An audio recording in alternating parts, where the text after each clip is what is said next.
सईद गनी ॾे इशारो कनि पिया, उहो ॾिठी हुननि जी क्लिप, त हू चवनि पिया साईं 5 अरब रुपयनि जी करप्शन कामोरनि कई आहे, पर हू जेके पंहिंजो सॼो केस ठाहे वेठा सईद गनी साहब, तव्हां शायदि पूरी ॿुधी कोन, उहो अदलिया ते ठाहे वेठा त अदालतूं हुननि खे मां हटायां थो पोस्टिंग ते त अदालत स्टे थी ॾेई छॾे, मां इंक्वायरी कमेटी ठाहियां थो त स्टे थी अची वञे। तव्हां कॉलर वठो। मोहम्मद इस्माइल बुगड़ी दादूमा जी। बुगड़ी साहब छा चवणु चाहींदा? जी साहब तव्हांखे मुंहिंजो सलाम आहे, अली साहब खे मुंहिंजो सलाम आहे जी।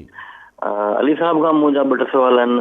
हिकिड़ो सवाल त इहो आहे त हीउ जेको ईरान अमेरिका जो जेको मुआहिदो थियो आहे, यानी मंज़र आम चाहियो आहे, उन खां पोइ फौरन ई इसराइल जो जेको सोशल मीडिया ते ॿुधण में अचे पियो त इसराइल भई इहो जवाबु ॾेई छॾियो आहे त भई असां हिन मुआहिदे खे यानी क़बूल नथा कयूं, यानी जनूबी लबनान आहे या कुझु ॿिया इलाइक़ा आहिनि जितां हू चए थो भई मां इहे ख़ाली न कंदुसि, इसराइल यानी ख़ाली न कंदो। हिकु त तव्हां हुनखे कीअं था इसराइल एतिरो जेको आहे बुली पियो करे, यानी अमेरिका खे चैलेंज पियो करे, ऐं हिन जा कहिड़ा इम्पैक्ट पवंदा आहिनि मुआहिदे ते। ॿियो सर मुंहिंजो सुवाल सिंध जे हवाले सां आहे त असां वटि जेको हीउ जेको बजट में यानी जेको पोल आहे, जेको वफ़ाक़ जेको बजट तय करे थी सूबनि जो, हुन में हिकु डेवलपमेंट जो सेक्टर आहे जेको, उन में पंजाब खे ई प्रायोरिटी ॾियनि था, उन में मोटरवेज़ ठहनि था, उते मुख़्तलिफ़ क़िस्मनि जा जेको आहे प्रोजेक्ट अचनि था, उते उहो कमु बि थिए थो, इम्प्लीमेंटेशन बि थिए थी, बजट जो जेको आहे फंड्स लॻनि बि था।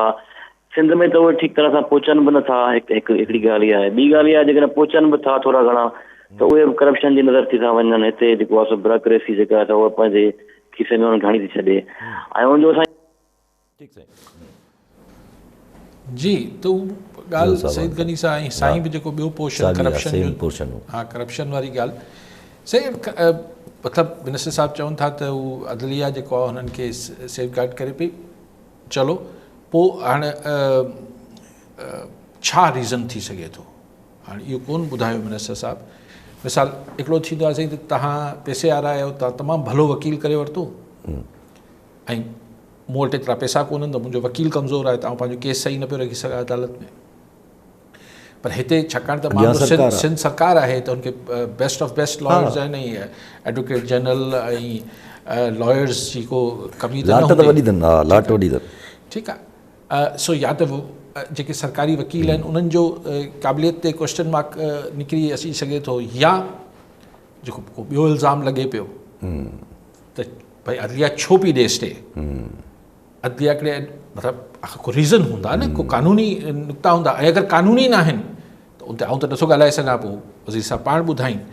लेकिन ओवरऑल जेका करप्शन जी कहाणियूं ॿुधूं था त छा उते बि अदलिया स्टे ॾे थी या छा थो थिए, या असीं सिर्फ़ु बाक़ी हुननि मख़सूस कामोरनि खां सवाइ लेबर डिपार्टमेंट में या कंहिं बि डिपार्टमेंट में करप्शन जा दास्तान त वॾा आहिनि। त अगरि पोइ नेक्स्ट टाइम भला मिनिस्टर साहब हुननि जा नाला त रिलीज़ करे, अगरि अदलिया में बि हलनि पिया त उन्हनि कामोरनि जा नाला त अचनि न, त केरु आहिनि जेके 5 अरब रुपए जी करप्शन करे विया आहिनि। पोइ साईं ॿुधायो त हिकिड़ो को ॿियो कामोरो हिन साईं जे दोस्त सां गॾु आयो, चई 5 करोड़ रुपया, त उनजा नाला त ॿुधायो न। चलो एतिरो त करे सघूं था, पोइ इहो पब्लिक ते छॾियूं था त हू मञनि था या नथा मञनि, लेकिन ॿुधाइण त खपे न त केरु आहिनि इहे 5 अरब रुपए जी करप्शन करे ऐं अञा कुर्सियुनि ते वेठा आहिनि, त थोरो ॾिसण वटां हूंदो किसो। सरकार नौकरियुनि में नथी कढी सघे, अगरि बकुल सईद गनी साहब जो हुजे त माना हुननि जी पंहिंजी इन्वेस्टिगेशन छा हूंदी जो नौकरियुनि में नथा कढी सघनि, त प्रूफ कीअं कंदा त 5 करोड़ रुपए जी करप्शन कई? 5 अरब रुपए जी न, मतिलबु हिकिड़ो थींदो आहे न त कुझु शइ जी तव्हांखे ख़बर हूंदी आहे, मिसाल ख़बर हूंदी आहे त यार हीउ माण्हू करप्ट आहे, लेकिन कोर्ट ऑफ लॉ में नथा करे सघनि, तव्हांखे साबित करिणो हूंदो आहे न, छाकाणि त ईअं त थी सघे थो त इहे इल्ज़ाम सही न हुजनि। बसि सवाल इहो ई आहे न।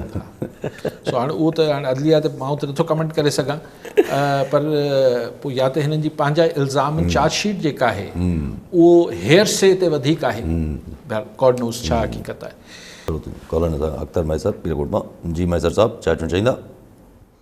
साईं काज़ी साहब खां सवाल पुछणो इहो हुयो त हाणे हैदराबाद ऐं सखर हैदराबाद मोटरवे लाइ 30 अरब बजट में रखिया आहिनि।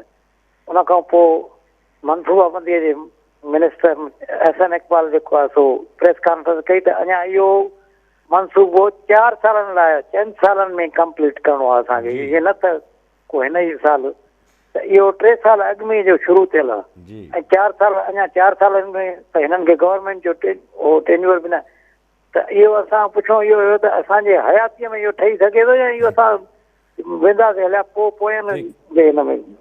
ठीकु साईं।